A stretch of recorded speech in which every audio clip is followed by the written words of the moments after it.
and this I actually read last week. So last Saturday I read at church, and it was Saint Mary Magdalene's like feast day.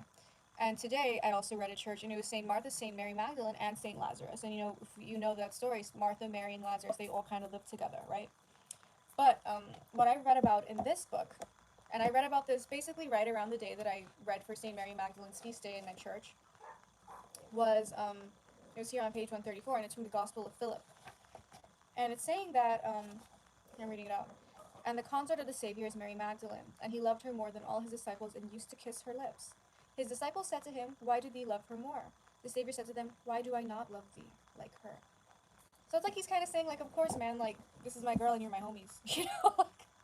That's just like the kind of really easy way to say it, right? I remember as a child in second grade, our teacher was teaching us about Mary Magdalene and, Jesus Christ. And she said, actually, and I'm actually very, like, thank you, Mrs. Kirchin, in second grade, Christ the King, for being very woke about this and not giving us just the church's, like, plain view. But she said it in a way that I really like. That reminds me of Al-Tabari, where I quoted this last time, but he's basically saying, like, I'm just repeating what other people have said to me. Don't, hold me accountable for this. I'm just repeating what other people have said. So she repeated it in a nice way where it's not like, this is what I think, but this is what some people think, you know? And I'm giving you this information so you can decide for yourself. She didn't say that verbatim, but that's essentially the energy the energy from which she said this. But she said to us, as second graders in Catholic school, we learn about Mary Magdalene, she's like, hey, some people actually say that Mary Magdalene was Jesus's, like, girlfriend, you know? And I remember as a child, like, I just took that statement, I just, like, intuitively felt it was true.